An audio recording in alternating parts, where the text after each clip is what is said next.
Okay, before I get started, I need to tell you guys that I've lowered the background music by another 10% in order to try to make it clearer because the inconsistent music is starting to drown me out at some points, what I noticed while reviewing the video. But otherwise, as of now, I have found out that there are supposed to be multiple endings to the game. There will be choices that appear as we get further in. So right now it's going to be very linear, but that will open up eventually. Anyway, on that note, let's get back into the game and we'll see if we can get another hour or so down. The crestfallen young man faded into the distance, and the decrepit double doors clacked shut. Through the shattered glass, you could see only the ruins of a garden, not a single rose growing within. You had evidently returned from the past. In the garden, weeds grew taller than people. You found it difficult to look at. A wolf howled in the distance. The children, the sea of roses, and the white-haired girl were nowhere to be found. You and the maid who called you master were the only people present in the mansion. What happened to them next? Oh, master, you would know better than I. My, you cannot remember? Seems this is quite serious, then. Worry not. My loyalty lies with you, master. The mansion has witnessed more yet. Let us make our way to the second door. Your hand in hers, the maid guided you back through the kitchen and into the tea room. Her palms were still cold. You felt as though you were clenching ice. Master, do you wish to know the truth, no matter what may be hidden within?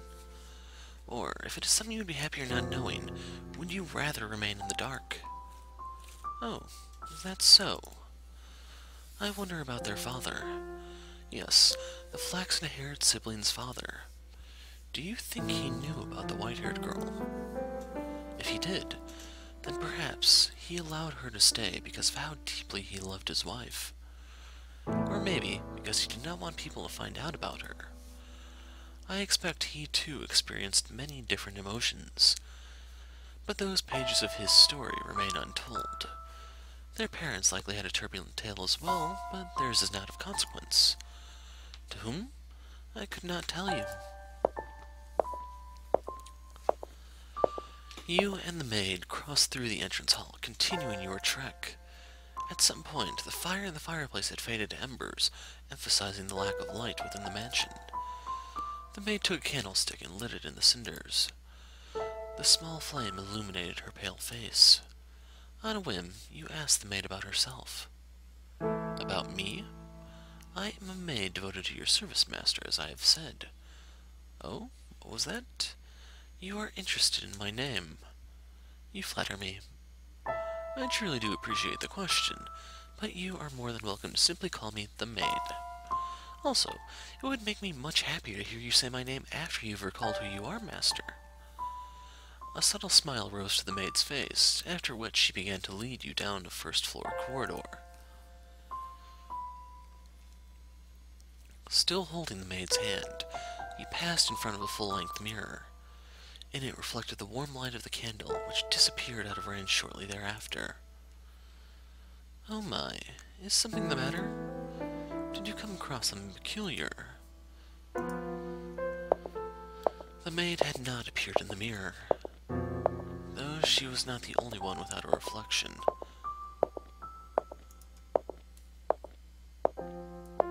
You reached the end of the corridor. There appeared to be a doorway, but the door itself was long since gone, leaving only a hole in the wall to fray in the stairs behind it. Without hesitation, the maid descended into the darkness. You have more interest in this mansion, master, than a mere maid, do you not? Though it pains me to say as much in your presence, master, this house is cursed. Yes, it is a curse that runs deep. As you just bore witness to, the majority of those who dwell within these walls fall into misfortune. I have served here for many years, and periods of happiness are as fleeting as a sugar cube in a cup of hot tea. Why did such tragedies befall them? If I were to guess, master, it was because you had not returned. But when you remember your true self, the mansion's curse should be broken. The next door is before us. It appeared to be the entrance to a cellar. The disconsolate wooden door was visibly rotten in several places, and it seemed it might crumble at a single touch. You could hear the sound of something devouring meat beyond the door. Maybe there was a beast living within. Before you had a chance to say you thought it was dangerous, the maid opened the door with a chilling smile on her face. Your first impression was that it smelled of blood.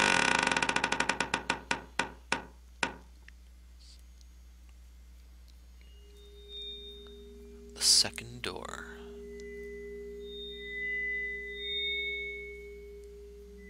(1707). And the sad part is I actually looked up what year the previous chapter was.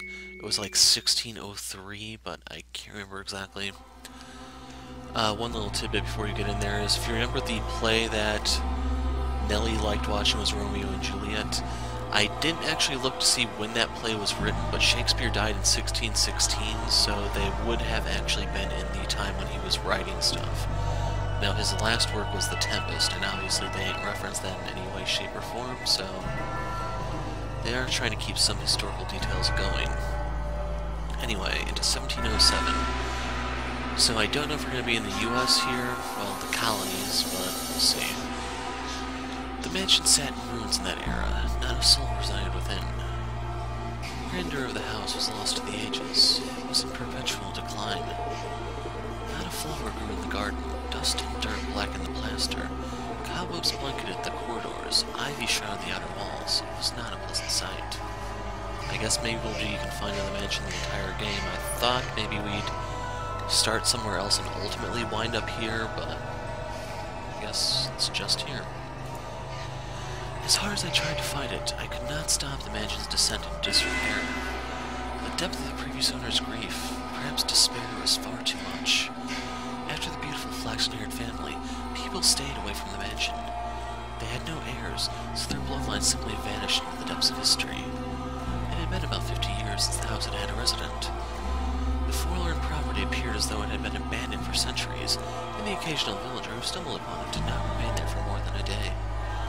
My time there was rather solitary. That was perhaps the loneliest time of my life. Everyone who visited the mansion feared it, and it was left without anyone to become its master. I even came to believe that my time serving as a maid would come to an end in this era. However, one day I noticed something out of the ordinary. As a servant of the house, I was almost immediately aware of any new presence within its walls, and there appeared to be someone downstairs. Can you imagine just how delighted I was? Though part of me was anxious about what kind of person I might find, the possibility that it could be you had my heart aflutter. So resisting the urge to rush, I headed for the basement. The cellar was where red wine, smoked meat, and other preserved foods were kept. By that point, the wine was practically antique. As I had expected, a man had made his way into the cellar. Is anyone there? Although I'm unsure if referring to him as a man is entirely accurate. Oh my, this is quite something.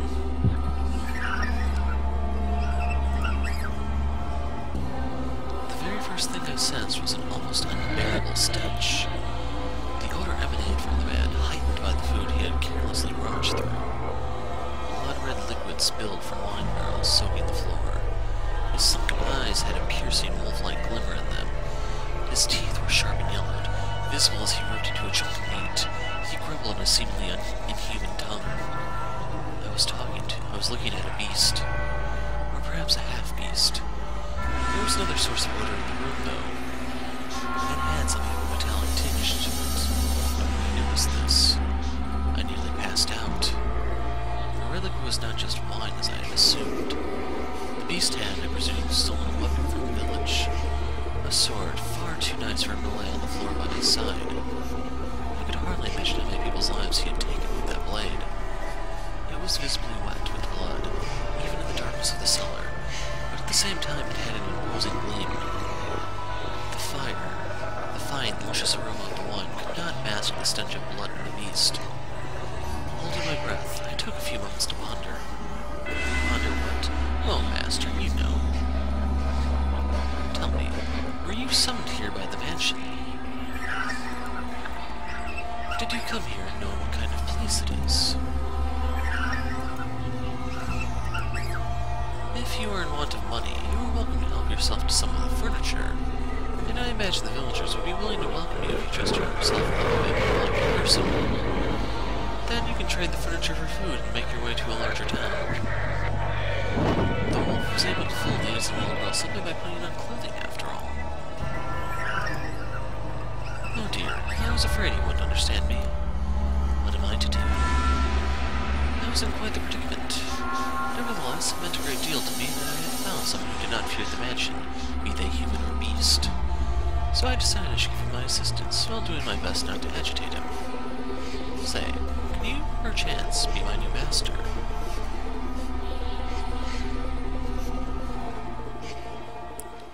And we are now in the first part, the beast's desire. The mansion sat near the ocean.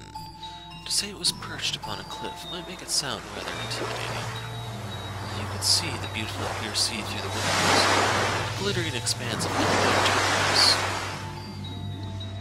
I'm turning down the sound effects. I need to. Those waves are really loud. If the mansion had been in proper condition, it would have been breathtaking against that backdrop. I even wanted to plant orange trees in the garden. Though it was a tumultuous era, the sun still shone bright upon the land, which only served to emphasize the house's unsightliness. Oh yes, perhaps I should give you some more background information. At that period in time, a war had just drawn to a close. I believe it's the... no.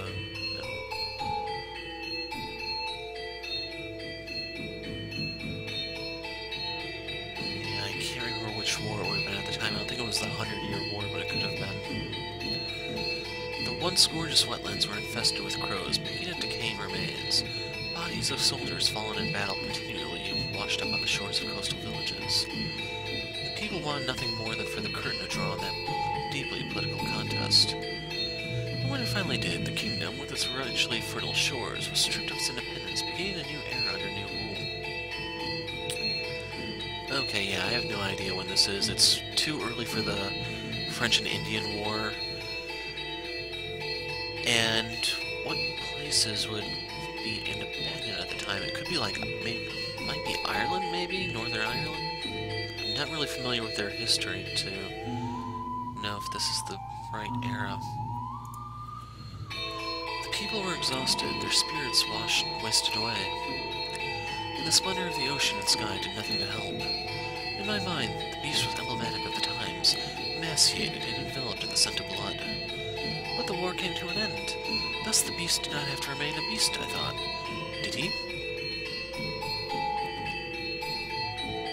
And so I endeavored to make the beast more human-like.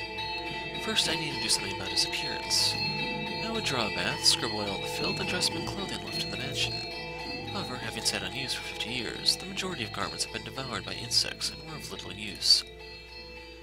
So I searched the mansion top to bottom for anything the beast could wear, heated up some coals, and set to work ironing what I found. At the time, steam irons had not yet been invented. We used plates of iron heated with coals. They somewhat resembled kettles. I even prepared meals for the beast, in order to teach him proper table manners. Although, with the mansion in a nearly uninhabitable state of disarray, there was only so much I could do in the kitchen, and the only supplies I had to work with were what was left in the cellar. As such, I was not able to put to use the cooking skills I learned in the Flaxen Harris family's time. Now, you mustn't eat with your hands.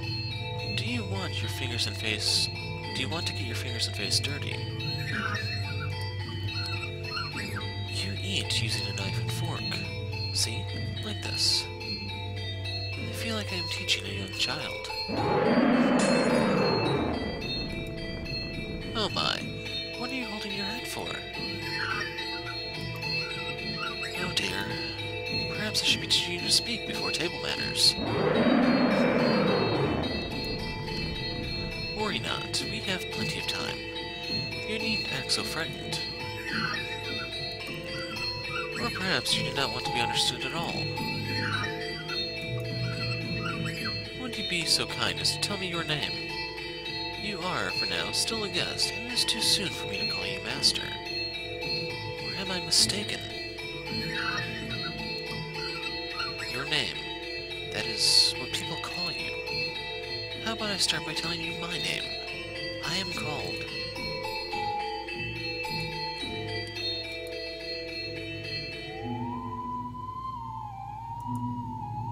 Bestia.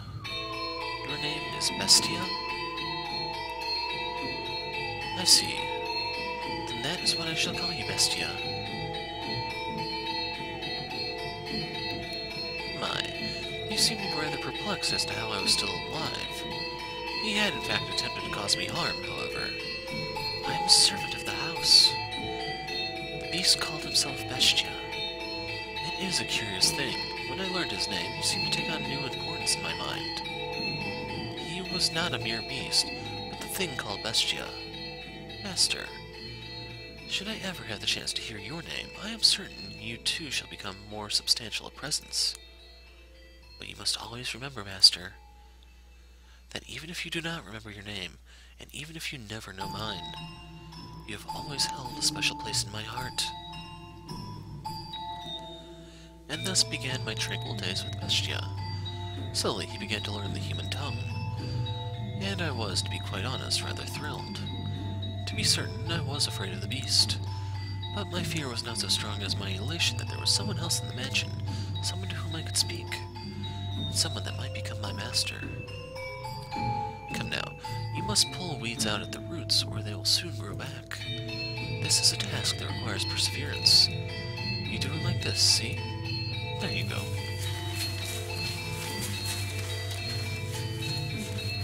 Oh, did you not expect that? What appears to be many plants on the surface is actually all connected within the soil. This is a task that requires a man's strength. If there were other servants, they could do it, so I apologize for making you tend to the garden, future master. Or perhaps, now that you're all dressed up, do you wish to leave the mansion and find someone to fool as the wolf did the sweet little girl? Have you no interest in remaining in such a disheveled house?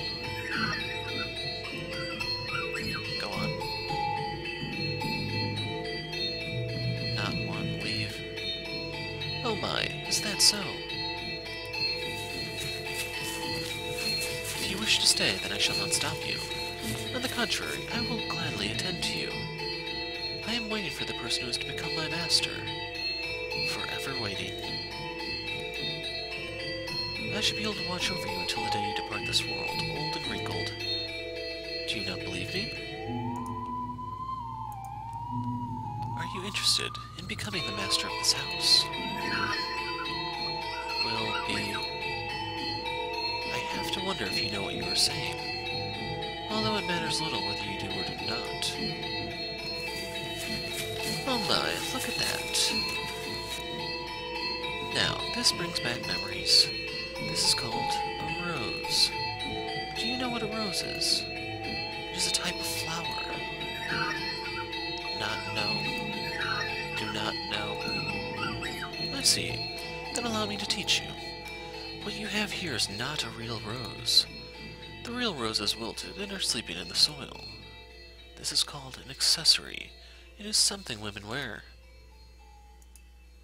The beast held an ornamental white rose in his hands. An object someone sometime meant to give to someone else. Curiously, the white rose was just as stunning as it had been the day it was made, despite being buried in the earth for so many years. I hear roses make wonderful gifts. He stared intently at the decorative rose. I had presumed the beast would rather discard it disinterestedly or destroy it. But much to my surprise, Bestia held it gently in his hands, as though it were something precious to him. Are you perchance considering giving it to me? So you are not. Very well. Is there someone else you would like to give it to? In that moment, a thought floated through my mind. The thing I had found in a pool upon the cellar was a monstrous creature indeed. Perhaps that was not, at his core, what he truly was. So I asked him a question.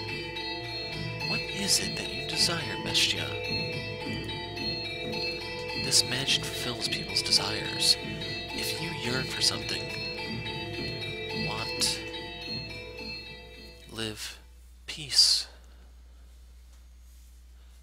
Look at that filthy thing. A beast, it's a beast. It's eating goddamn sand. You really that hungry? Beast, you foul creature. Stay the hell back. Get any closer, filthy beast, and I'll kill you. Several days passed by. As Bestia began to act more like a person, the mansion followed suit, slowly becoming more habitable, though not yet back to its former glory. No flowers grew in the garden, but neither were there weeds infesting it. The dusty corridors, shattered windows, rust-covered kitchen gradually returned to their proper states. Oops, I clicked off the screen. Bestia learned how to change his own clothes and how to draw a bath.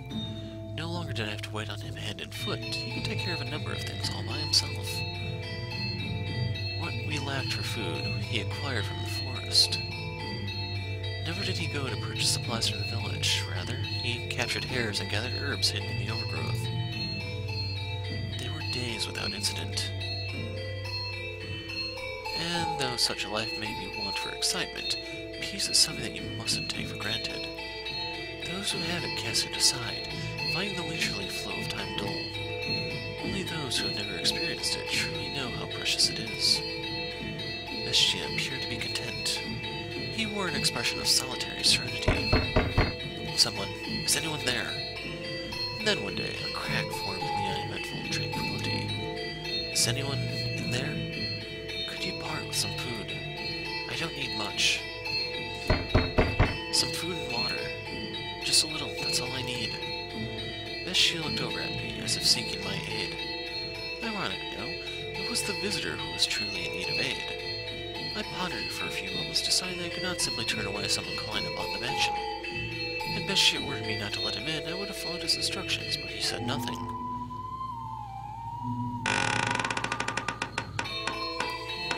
Oh, thank God, someone's here. I was afraid it was deserted. You said you were in need of sustenance.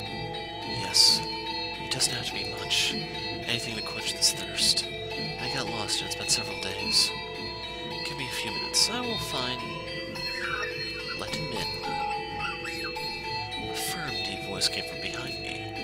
I was quite startled. When had the beast learned to act so much like a human? When did he learn to speak so clearly and to behave so much like a master? Upon seeing Bestia, a look of terror appeared to cross the wanderer's face for a moment. To my eyes, Bestia was the very image of a head of house, but to an outsider, he probably appeared to be nothing more than a beast in man's clothing. Prepare him a meal in bed. I suspect he is quite tired. Thank you very much. But in time, the fear drained from the man's face. Bestia sat precariously on the border between man and beast. Though he still had his doubts, the wanderer revised his first impression, deciding Bestia was human. As the wolf had fooled the little girl in the forest, he too had succeeded in playing the role of a man. I thought I was a goner for a while there, but you really came to the rescue. And a meal like this on top of that? You really didn't have to. Though I guess it's not an appropriate thing to say as I'm eating. What kind of meat is this? Hare. It's damn tender for a rabbit. And here I thought it was beef. You have quite the skilled chef. Oh, is she the one who cooked this? Is she your wife? Oh no, I am merely a servant. A female servant, huh? Don't see that very often. This mansion's just full of surprises, I can hardly believe it. Lost for days, and as soon as I think I'm dead, there it is. Thinking back on it now, it's miraculous. But why are you two living alone in a house on a cliff? No, I beg your pardon. Asking so many questions without telling you about myself. My apologies. Just a little too excited to finally see other people. I'm a merchant. I do international trade. Until a few years back, spice exports pretty much all came from one place. But now that we've established trade routes of our own, my country's fighting tooth and nail to push its exports. And in fact, some have lost a few teeth in the fight already. That's just how it works. It's a cutthroat world. You do what you must to survive. That's just how it works, the merchant said, a sorrowful look on his face. He was quite clearly putting on a show, though. Confidence in himself and his homeland radiated from that man. came to this land to do business, but much to my chagrin, I somehow ended up lost in the forest. Had I wandered around for much longer, I'd have lost the chance to see my beloved again. Her beloved? Yes, sir. I'm constantly out on business. We only get to see each other a few times a year. But she always waits for my return. I'd like to introduce you to her if I ever get the chance. She's a pretty girl, if not especially striking. Is that so? The merchant was a man of many words, and I, for one, do not mind a lively supper table. Though I know not how Bestia felt, at the very least, I was glad we had invited the wanderer into the mansion. He was, after all, holding a proper conversation with someone, and he seemed to be having success concealing his piercing, beast-like gaze. However... Oh, right. I stopped by the village before entering the forest, and I heard a bone-chilling tale there. As soon as the merchant brought up the subject, a palpable tension spread through the room. They say there have been sightings of a beast. It's a creature unlike anything anyone's seen before. Not a wolf or a bear or anything like that. It even attacked the village once, killing several people. Thankfully, the men managed to drive it out. But the creature is still alive. There's nothing in this world scarier than a vicious beast. So you should keep an eye out. Wouldn't want to accidentally let a murderous beast into your home. At the villager's insistence, I had the smithy forge me a knife. Is that knife? Huh? With you now. Well, yeah, I've got it on me. Only good to defend myself with, but it's better than... that knife. You brought that knife. You're here to kill me with that knife. What? You're going to stab me again and again with that knife like they did last time. That's why you're here, isn't it? What are you talking about? What's gotten into you? Stab and stab and stab. Calm down. What are you so worried about? I'm not going to hurt you with this. What did you just say? I like to imagine that before the wolf ate the poor little girl, he said, "Is this what I always looked like?" That beast. What's your problem? What's wrong? Talk like a human. Is me. Stop. Stay back. Get any closer and I'll stab you to death. Perhaps you only just realized I'm a beast. That's right. I'm a beast. I killed them. Stay back. And I'll do the same to you. Help! In his hand, Bestia held his sword. Perhaps he'd been hidden under the table, or maybe behind his chair. Regardless, it was as though he had expected this to happen. The merchant kicked aside a chair, attempting to flee, but Bestia closed the distance in an instant, knocking him back. He lost his balance and slammed against the wall. He still made to escape, though the beast stood blocking his path. No, please stop this. Don't kill me. My beloved is waiting for me back home. I can't leave her behind. And why should I care?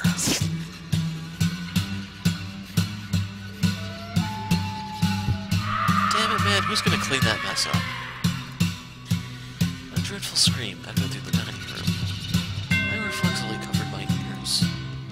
Please help. Someone. Anyone. No one's going to come for you. This mansion's a long way from town. Help. That woman. Where did she... Why isn't she here? She was just... You'll kill me if I don't kill you. And so, I must show you that I will. I must show you that I'm serious. I must kill you, or you won't understand. You just won't understand. If I don't show you firsthand, you won't understand. I'll make you understand, and I'll make your flesh and bones understand. Kill. I'll kill you. I'll kill you. Kill you.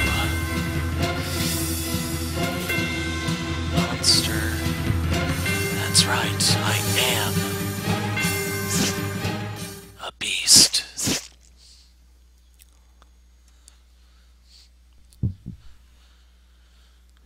Now, before we continue, I do have to chime in here, and I can't really make all those sounds as fast as Beast is making them there, but there is supposed to be cannibalism in this game, so I imagine the Beast may actually be eating the merchant here. Now, before I can actually verify this, I want to give you a heads up. In case you're sensitive to that type of thing, this is your chance to turn around. They had been enjoying a peaceful meal around the table together just minutes earlier. So what had triggered this? If I were to guess, the merchant saying the word knife is what caused the Beast to snap. A simple, small thing set him off. I could not comprehend it.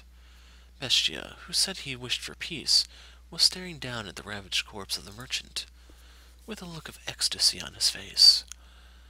Master, can you understand how he felt? Even just a little? Did he not yearn for peace, but for slaughter?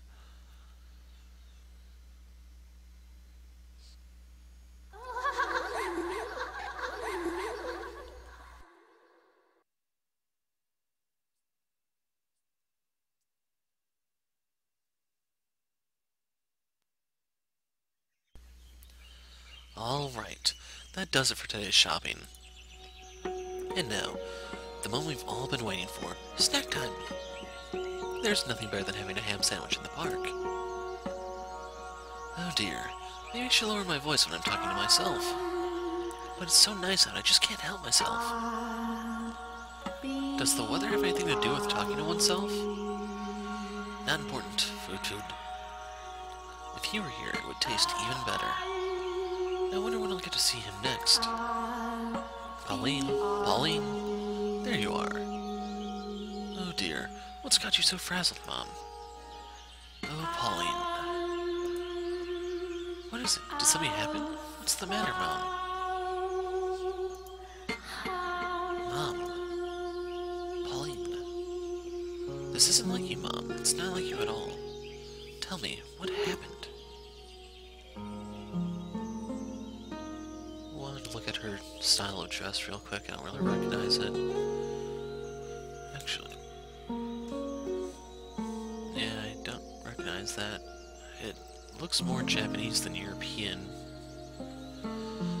I told you to stay away from men who trade.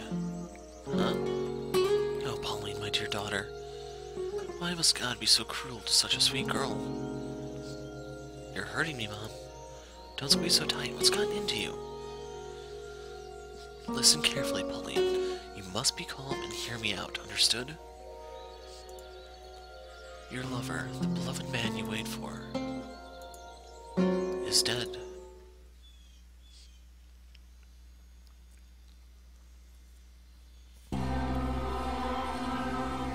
The beast's humanity began slipping away from him after that encounter. He had returned to the thing I had found in the cellar. Actually, he prowled the mansion's halls, looking more barbaric than ever. Despite all the effort he'd put into learning to act like a human, he now ripped the velvet curtains off the wall, howling shrilly, stomping back and forth through the hallways and ravaging the garden. I watched him intently, though from a distance. Bestia was not merely a beast, but an out-of-control, bloodthirsty beast. Just a few days ago, we had been tending the garden together, but that was no longer possible. I was quite disappointed. Eventually, Bestia discovered my hiding place. I had not felt regret in a very long time, but I felt deep regret in that moment. More. Don't have enough, not enough, I need more. I must satisfy these urges. Are you saying peace was not enough to sate you? Did I mishear you when you asked for peace? I was mistaken. Asking for peace won't solve anything. Blood, despair, eyes filled with terror. These are the things I need. And I've always known it. You said this mansion fulfills people's desires. Then... give me prey. No more hares, live humans. Why did I ever teach you to speak human language? Before long, the mansion granted his wish. Once a week, a villager or a traveling merchant from somewhere would wander into the forest and end up at the mansion on the cliff. There was something felt suspicious about the man who greeted them at the door. On the surface, he looked like a proper nobleman.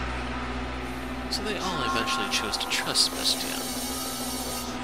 The mansion had an air of loneliness about it, but it was adequate to provide rest for their weary feet. There was food and a bed, and most comforting of all, there were other people.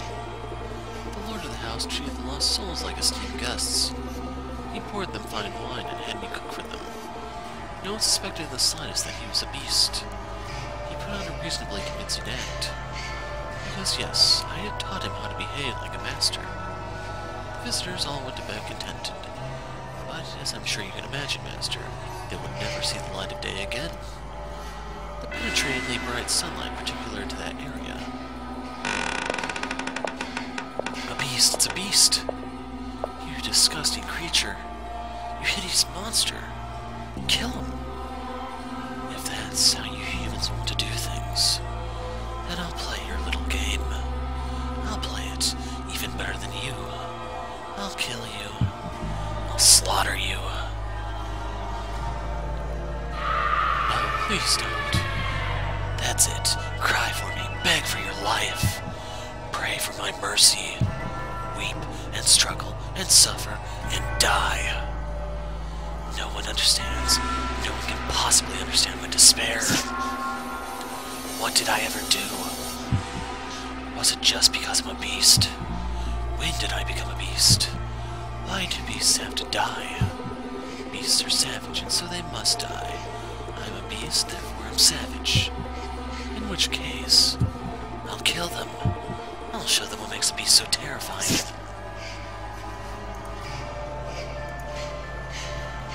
Moonlight crept through the torn velvet curtains, shining down upon the blood-soaked beast.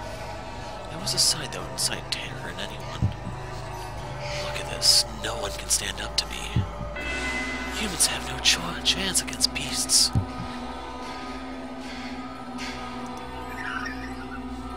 More. I need more. Give me more prey. The mansion continued to state the beast's demand, craving. The mansion continued to state the beast's demented craving, sending not one but multiple visitors into his claws, into these blood-stained walls, off which echoed his monstrous howls. Stop, please, I'm begging you, oh God. Sorry, I'm not familiar with your god. Beasts have no need of gods. I have a wife and son back at the village. Please, let me return to them. Why don't you bring them back to me? I'll send them to the same place you're going. I'm with child. Please, let me go. Are you now? In that case, I'll kill the baby first. You damn monster. That's right, I'm a monster. And by killing, no one can defy me. I have to show the world that beasts are the most frightening things on this earth. The beast began to change his style, making sick banquets out of his kills. Some days he would tie his guests up in the cellar, playing with them for hours until they finally died. Some days he would drain them of their blood and bathe in it. Some days he would spread them out on the table and feast upon them. Every week, another atrocious party. He did everything imaginable. As a faithful servant of this house, I am confident I can do most anything I am asked. Though you can surely imagine my surprise to having to use the cooking skills I learned serving the flax-haired family to do that. I can only wonder if it actually tasted any good. Bestia's peculiar sword was always with him for his twisted banquets of self-gratification. However much blood stained it, it never lost its sheen. It was as though the sword drank of the flesh of humans. Master, can you imagine just how wretched I felt? The mansion, once a beautiful sight to behold, reeked of death and acrimony. The stench of rotting flesh seeped up from the cellar. Even the years spent forsaken in ruins were preferable to that. Or perhaps I only had myself to blame. It was I who had invited the beast into the mansion. More. Not enough. This isn't enough to satisfy me. But Bestia still sought to hold more of his perverse parties. Lost villagers were no longer enough to quell his urges. He was indeed a genuine beast. And in time, this is what he began to wish for. Can't you give me any better prey? Something truly exquisite. The perfect prey to quench this maddening thirst of mine. Do you know what he meant when he asked for the perfect prey, Master? Perhaps a hero. Oh, crap. Well, good thing I'm over here, right? Perhaps a hero, someone courageous enough to stand up to him, with whom he could enjoy a battle to the death. Perhaps a dazzling young nymph to satisfy his other primal urges. Or perhaps what he wanted was not human at all, a demon or a phantom. I would soon find out as the magician attempted to grant his wish, bringing yet another guest to the house on the cliff.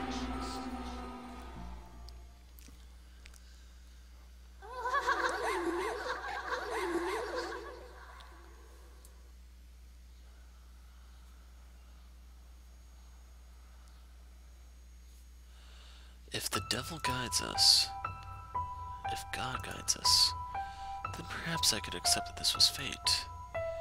Then it makes sense that I am here. Is anyone there? I've lost my way. Would you please be so kind as to spare me a little food? Ah, there it is. There comes the poor little offering. They never learn. They just keep coming again and again. The mansion keeps granting my wish. I would be glad to provide you some food. And you are welcome to stay the night. Get some rest. I will have a room prepared. Then, I suppose I shall take you up on your generosity. I've been wandering for a very, very long time. Was that Master? You recognize her? I imagine you would. That white hair, those red eyes, skin the color of freshly fallen snow, and that flawlessly beautiful visage, you could not possibly mistake her for anyone else. And no, it is not someone who happens to resemble her. I can understand why you would be surprised, Master. At first, I could hardly believe my own eyes. The wanderer knocking on the door that day was the very same fair-skinned young woman who had visited the mansion so many years earlier. The white-haired girl must have spent many, many a night in the forest. Her crystalline skin was covered in red scratches from where she had brushed against stray branches and tree bark. She had even lost her shoes, and was standing there, barefooted, looking quite disheartened. But that did not make her any less beautiful. In fact, you could just imagine the dense forest canopy parting to allow the sun to shine upon her. The beast appeared surprised by her angelic beauty as well. It seemed as though all the madness drained from him in that moment. He said nothing, but his eyes told all. He was entranced by the sight of her ruby-red irises and her pure white hair. Pardon? I am a beast. This is what I asked for. Something to quench my thirst. You're allowed to be happy. But as I said, it was only for a moment. So rejoice. Imagine just how gratifying it would be to see such a beautiful woman writhing in the throes of death. Follow me, I will have a bath drawn as well. And once the moment had passed, the beast was barely able to contain the wellspring of madness within himself. He wanted nothing more than to run his sword through the white-haired girl that very instant, to torture her, to defile her.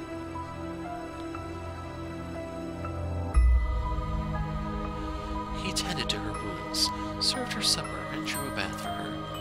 And afterwards, the beast even made to provide her with a dress to wear.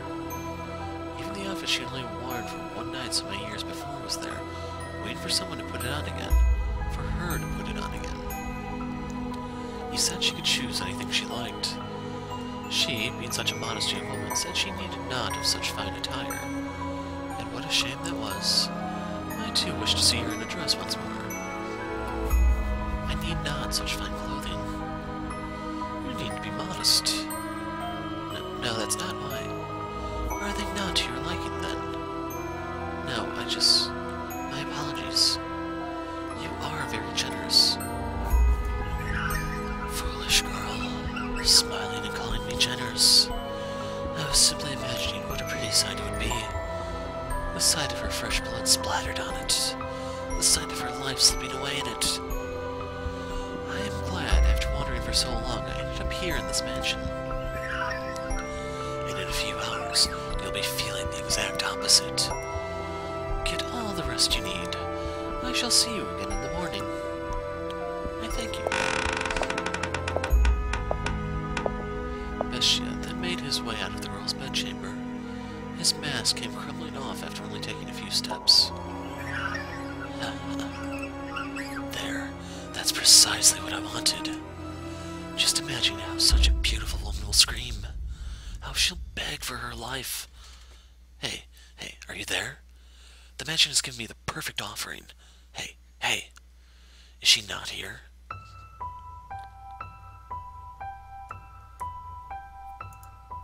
Is someone there? Yes, I came by to ask if there was anything you needed. I cannot offer you anything extravagant, not like before, but I am here to provide you with anything in my capacity. I appreciate the offer, but I need nothing. Being allowed to stay the night is more than enough. Do you work here in the mansion? Yes, indeed I do. I have been here for a very, very long time. A very long time? You might think this is an odd question, but have we met before? Something about you seems familiar. And I get the feeling I've been in this mansion before. Yes, we have met. It was quite some time ago, though. When was it? It was an unimaginably long time ago. Do you remember a boy and girl with flaxen hair? Flaxen hair? I apologize. My memory fails me. Do you not remember me either? I see. You should probably not push yourself to remember them. There were joyous times, and there were less than joyous times. Would you be so kind as to answer one question? What might your name be? My name? My name is... I see. So you are again. Again? You should get some rest. I will make tea for you in the morning. Also. Go on, close your eyes. But Bestia never waited for morning to come. With his sword that smelt of blood hanging from his hip, the beast slowly, ever so slowly, crept toward the room where the white-haired girl slept. The time was soon approaching for the bloodthirsty beast to paint the walls with the young woman's blood, to turn her bedchamber into a gore-splattered altar upon which he would offer her to the devil. However, when he opened the door, the beast could hardly believe his eyes. She was not asleep, but sitting there as if expecting Bestia's arrival. Why are you awake? Did you not go to sleep? I heard footsteps, so And what are you planning to do when I got here? Surely you didn't think we'd simply have a nice midnight chat. I was hoping to ask what it was that you wanted. To ask what it was I wanted? Do you even realize what you're saying? Can you not see what's in my hand? You know exactly what I came here to do. Aren't you going to beg? Aren't you going to plead for your life? Aren't you going to ask me not to kill you? If it's necessary. But is that what you want? What I want is something much, much more gratifying than your pleas. I want to hold a banquet. It's not enough. No matter what I do, it's not enough. But you will be enough to satisfy me, to quench this unholy thirst, to completely, wholly fill me to the bursting point. You want to know what I desire? I desire to devour you.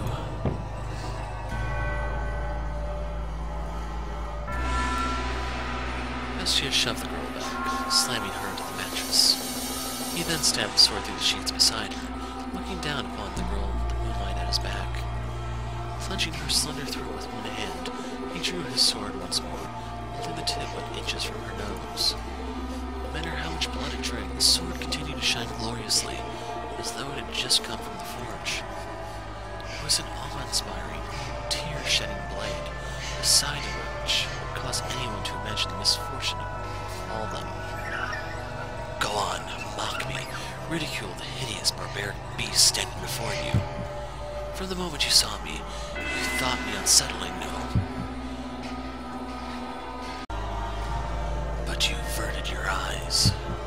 Because I had food for you. Because I gave you a place to rest. You pretended not to notice the beast. This is retribution. Retribution for you damned humans. So, beg for your life like they all do. Cry. Plead for mercy. If you say that you are ugly, then I must be equally ugly. What came from the girl's mouth was neither a plead, nor an insult, nor a scream. Full-grown men had wept before him, and yet this slight young woman did not. Despite this terrifying beast being upon her, moments away from extinguishing her life, even I almost shrieked in fright. Bestia couldn't believe neither his eyes nor his ears. Do you not fear me? Can you not see what I'm about to do to you? What am I to be afraid of? I'm threatening to murder you. To rip your intestines out with these claws and watch you die in agony. I enjoy it more than anything in the world. Filling others' hearts with fear. The more lives I take, the more I enjoy it. I'm a beast, driven by madness. What he expected was for the beautiful girl before him to desperately implore him for mercy. He wanted nothing more than to see despair seeping in every corner of her red eyes. For he believed that would be a truly sublime moment, euphoria unlike anything he had experienced before.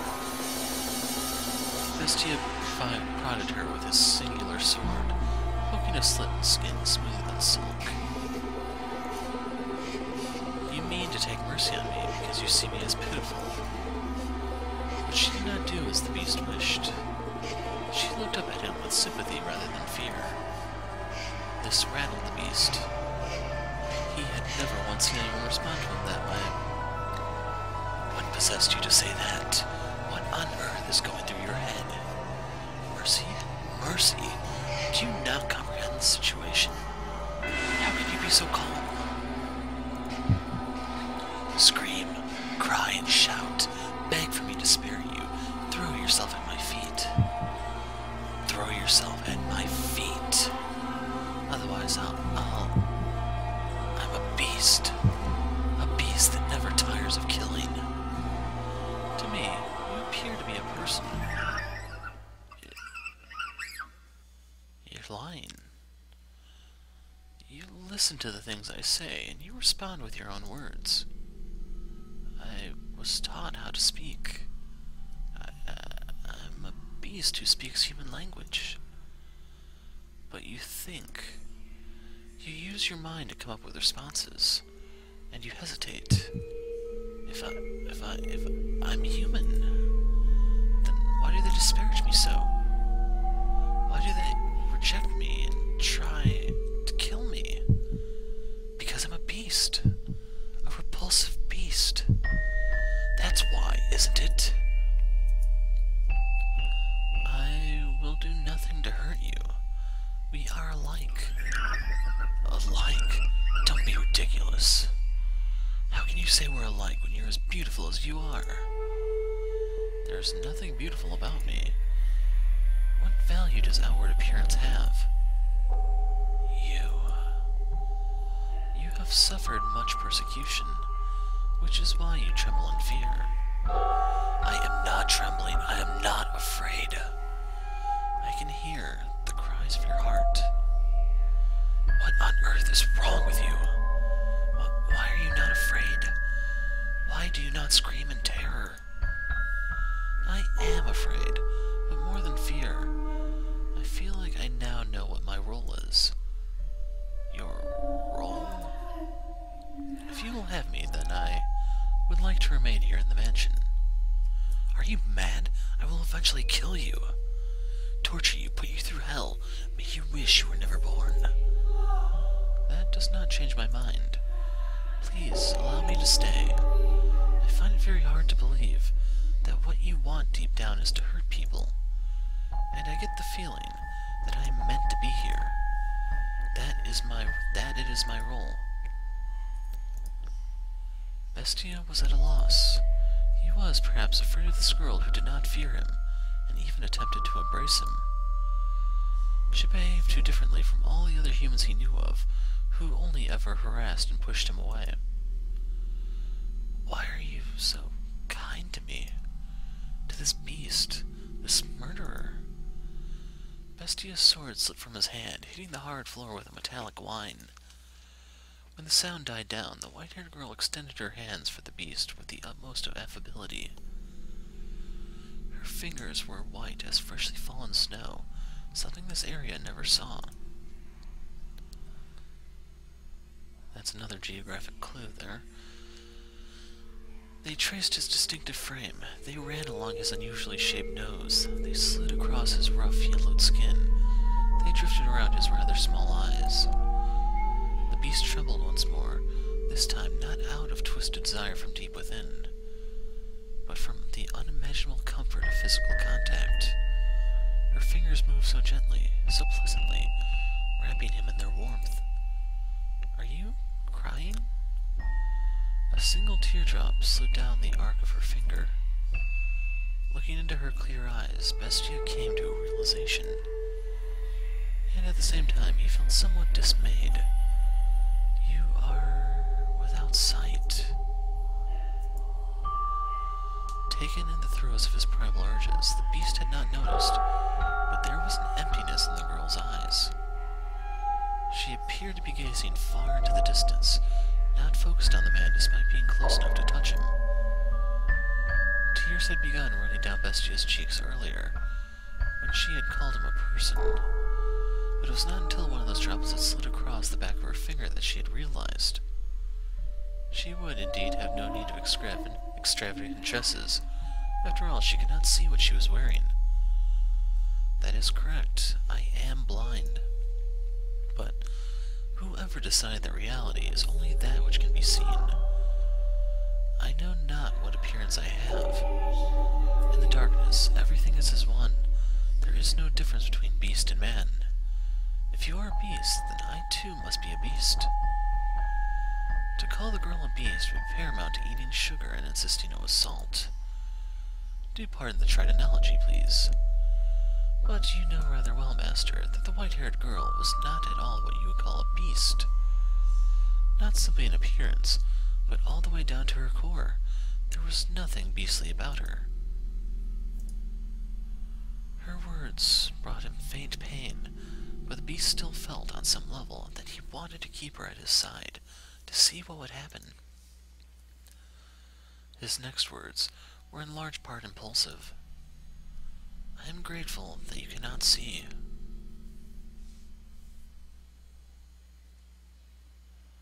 Without exception, everyone who had wandered into the mansion had lost their lives before the sun rose the next morning.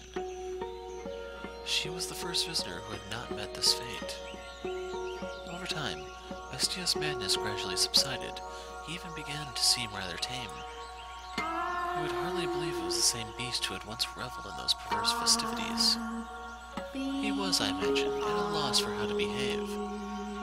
I too would be flustered in the constant presence of such beauty. It was not just her appearance. She had said she wished to live with him, a beast who had committed countless atrocities. Perplexing indeed. What is the matter? Do you honestly not fear me? Do I appear to be afraid of you? No, you do not. But you would. If you could see me, you would react the same as everyone else. You would mock me. You would despise me. You would want to kill me. You don't know what I've done because you can't see. I enjoyed it. I basked in their terror. So why? Why do I not want you to find out? I don't want you to know how many people I've tortured, how many I've slaughtered, how much blood I've imbibed. All the horrible things I've done. Horrible. I'm aware that what I've done is wrong. But I relished in it. I wanted, for so long, to slaughter them. I desperately desired to see blood, human blood. What is it I crave, murder or laughter? I said that I had no need for peace, yet here I am. Is something the matter? No, some tea. Oh, shall I make some? Are you thirsty? No.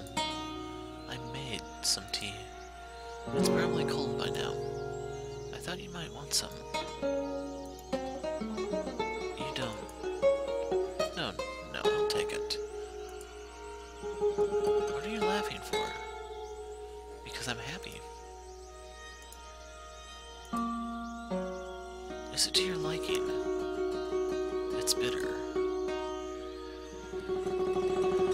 Their life together began quietly, their days without event.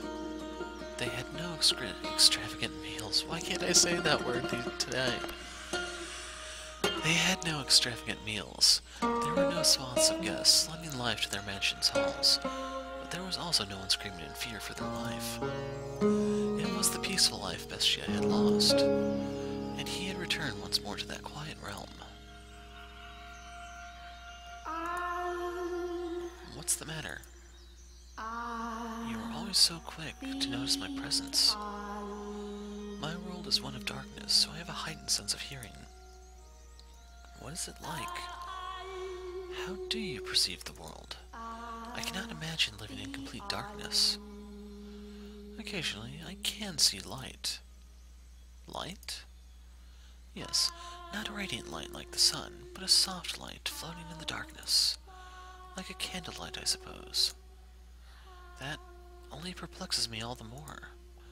I find it difficult to understand what you are describing. Is that so? It's difficult for me as well.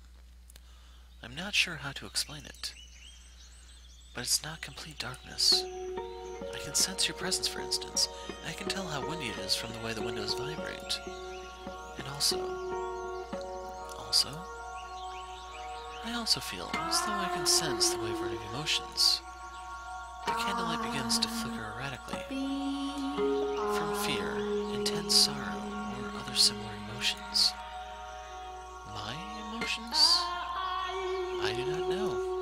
It could be yours, and it could be mine. This mansion is a very peculiar place. The candlelight is always wavering, and yet it seems somehow stable. It makes me feel as though this is where I belong.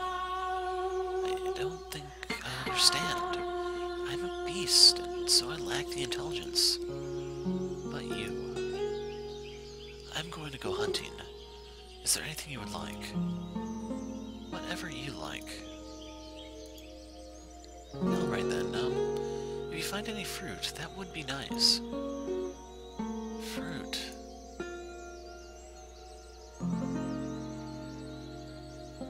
It's sour. You picked it before it was ripe.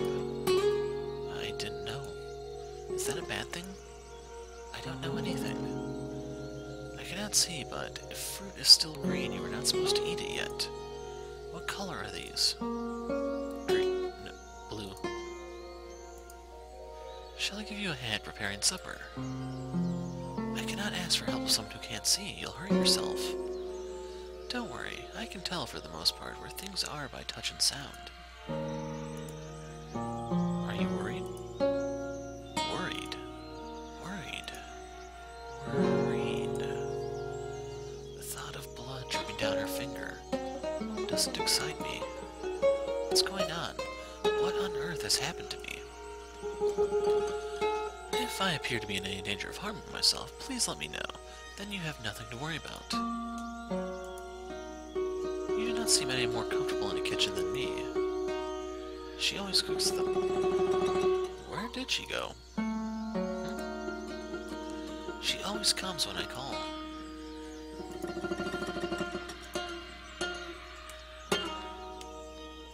I had hidden myself away.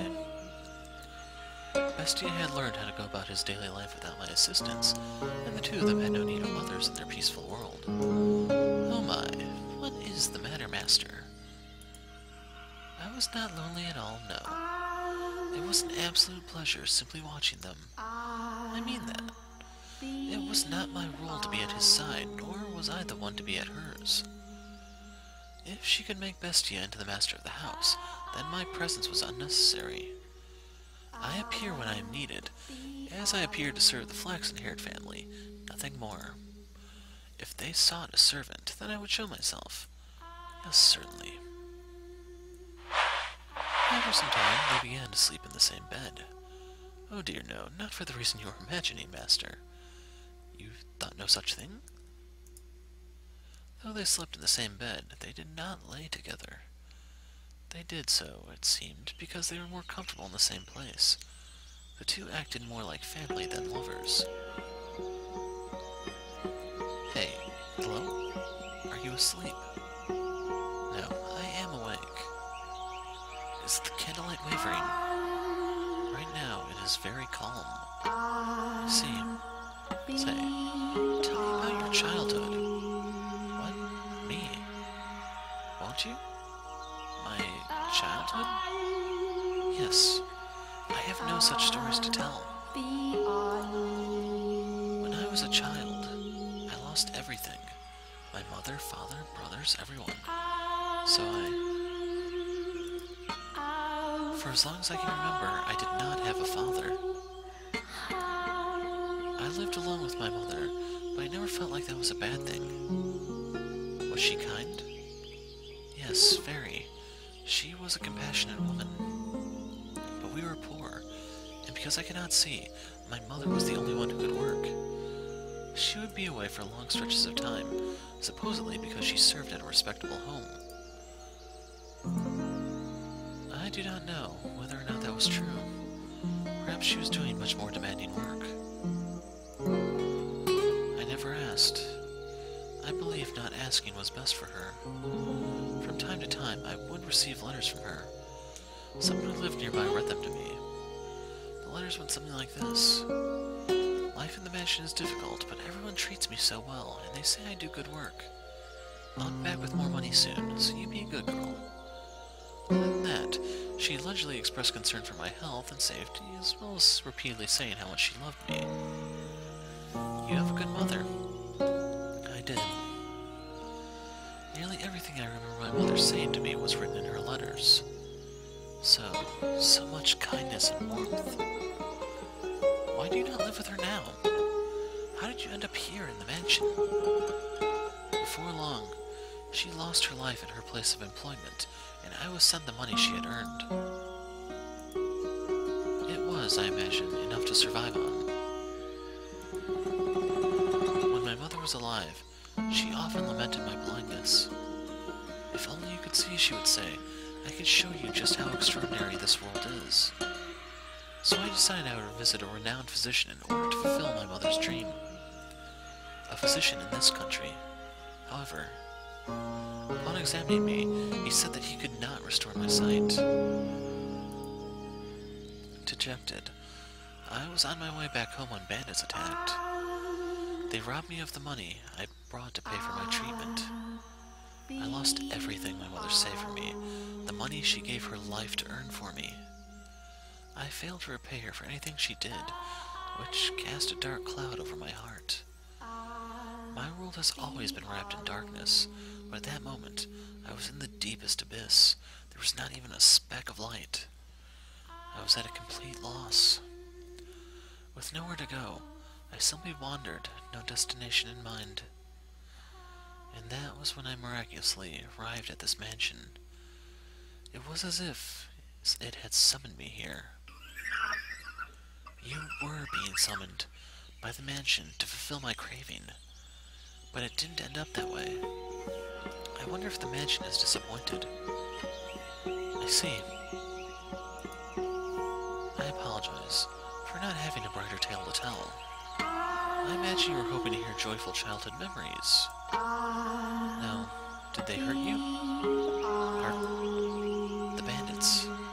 When they attacked, were you hurt? You are so compassionate. I am no such thing. I am not compassionate. I was perfectly fine. I took a few scratches, but nothing you need to worry about. I see. I believe that I am happy now. I was unable to regain my sight, and I haven't the money to return home. But I believe I left in order to come here. Is your life right now happy?